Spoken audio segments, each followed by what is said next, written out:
चलिए हम आपको ले चले चलिए हम आपको ले चले इकोलॉजी चैप्टर में, बायोलॉजी का क्लास 12वीं क्लास का, जिसमें पढ़ा रहा है आपको ऑर्गेनिजम्स एंड पॉपुलेशन एक चैप्टर।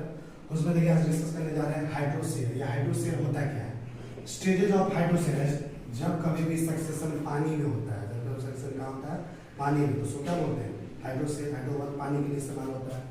स्टेजेस ऑफ हाइड्रोस्फीयर और hydrarch succession in newly formed pond और लेक। एक नया बना हुआ तालाब है, नया बना हुआ झील है, उसमें देखने जा रहे हैं कि हाइड्रोस्फीयर है ना या हाइड्रार्ड सक्सेशन के अंदर कौन कौन सा स्टेज आता है, समझ में आ रहा? तो इसके अंदर टोटल कितने स्टेज आते हैं? 7 स्टेज। कितने स्टेज आते हैं? हाइड्रार्ड सक्सेशन हाइड्रोस्फीयर टोटल कितने स्टेज आते हैं? 7 स्टेज। देखिए आपके एनसीईआरटी बुक देखिए, अभी तक हमने जितना पढ़ा है पुराना वाला एनसीईआरटी किताब है, उसमें page number 250, page number 251, page number 252 ecosystem जो चैप्टर दिया हुआ उसमें आपको मिल जाएगा। एनसीईआरटी बुक में एक डायग्राम बनाया गया है, इसको थोड़ा क्लियर लो तो है ना। देखिए जो डायग्राम है इसमें हाइड्रोस्फीयर के सभी स्टेज को दिखाया गया। देखिए सबसे पहला स्टेज कौन सा है जी? फाइटोप्लैंक्टन। क्या है? देखो फाइटोप्लैंक्टन कुछ इस तरह से देखने को लगता है, ठीक है। फाइटोप्लैंक्टन के जस्ट नीचे कौन सा स्टेज है? Submerge plant stage. देखो कुछ कुछ प्लांट भी आ रहा है। सबमर्ज प्लांट स्टेज के जस्ट नीचे बाद कौन आता है? Submerge free floating plant stage. देखो तैर भी रहा पानी में कुछ प्लांट्स, है ना। इसके जस्ट बाद कौन आता है? इसके जस्ट बाद कौन आता है? Read swamp stage. देखो पूरा पानी में प्लांट बढ़ गया। रीड स्वाम्प स्टेज के बाद कौन आता है? Mars मीडो stage. सिर्फ प्लांट ही प्लांट दिख रहा है। मार्स मीडो स्टेज के बाद कौन सा आता है? स्क्रब स्टेज, तो जंगल टाइप का बन गया। और लास्ट में कौन सा बन जाता है? फॉरेस्ट। फॉरेस्ट मतलब पूरा जंगल ही बन जाता है। ये टोटल 7 स्टेज है। यहाँ पे लिखा हुआ diagrammatic representation of primary succession. ये प्राइमरी सक्सेशन का डायग्राम दिया गया है, समझ में आ रहा? ये डायग्राम आपको कभी भी नीट के एग्जाम में, बोर्ड के एग्जाम में पूछ सकता है। तो देखिए फिर से हम बोर्ड पे चलते हैं।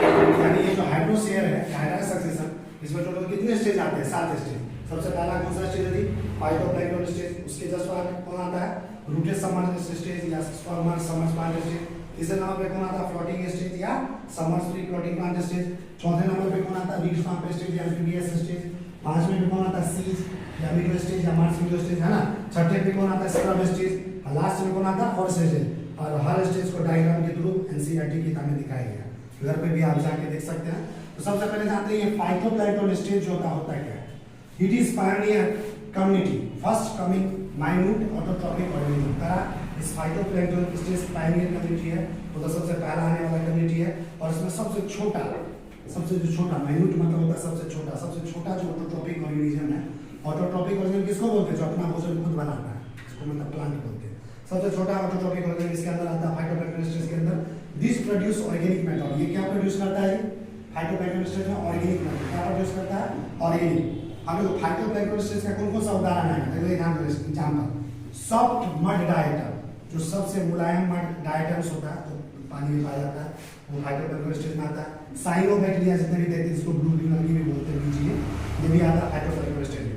फाइटोप्लैंक्टन स्टेज के बाद आता है रूटेड सबमर्ज स्टेज या सबमर्ज प्लांट स्टेज। इसके अंदर कौन कौन सा आता है? इसका एग्जांपल परीक्षा में पूछ सकता है कि रूटेड सबमर्ज स्टेज या सबमर्ज प्लांट स्टेज के अंदर कौन सा प्लांट आता है? वेरिसमेरिया। पहला नाम याद रखना है, वेरिसमेरिया। तीसरे नंबर पे आता है फ्लोटिंग स्टेज। फ्लोटिंग स्टेज को कहते हैं submerge free floating stage. Floating stage या submerge free floating plant stage के अंदर 2 प्लांट का नाम बताओ कौन कौन आता है? एक होता है देखो यहाँ पे रीड स्वाम्प स्टेज एम्फीबियस में क्या most part of this rooted plants होता है, बड़ा प्लांट्स में एयर में एक्सपोज होता है। इसके अंदर कौन कौन सा प्लांट आता है? क्रिस्टालिस में टाइफा होता है, एजोला, ये दो नाम याद रखना। उसके बाद आता है 5वें नंबर पर सीज या मिडो स्टेज या मार्स मिडो स्टेज। इसके अंदर कौन सा प्लांट आता है? मडी प्लांट्स, दलदल वाला जो प्लांट होता है ना, जो मिट्टी कहाँ ध्यान है दलदल कीचड़ वाला, वो इसमें आ जाता है। छठा में आता है स्क्रब स्टेज, वुडी श्रब्स, लकड़ी वाला जो श्रब्स होता है, झाड़ी जो वाटर लॉगिंग जो पानी जमा करके रखता है, वो आता है स्क्रब स्टेज में। लास्ट है फॉरेस्ट स्टेज। फॉरेस्ट स्टेज मतलब जंगल वाला, जंगल में पेड़ पौधे आते हैं, ट्री जैसे ओक ट्री हुआ, सेलेक्स, ये सब नाम याद रखना। इसमें नाम आपको बहुत इंपॉर्टेंट है, ऑब्जेक्टिव क्वेश्चन में नीट के परीक्षा में कोई भी एग्जाम में तुमको पूछ सकता है किस स्टेज में कौन सा एग्जाम प्लांट्स आता है। तो इकोलॉजी चैप्टर का आज का वीडियो लेक्चर कैसा लगा? अगर अच्छा लगा तो इस वीडियो को लाइक कीजिए, लोगों को भी शेयर कीजिए। तो फिर अगर आप इस चैनल पर नए हैं तो इस चैनल को सब्सक्राइब कीजिए। फिर से मिलेंगे नया वीडियो लेक्चर लेकर, तब तक के लिए जय हिंद, जय बिहार, वंदे मातरम।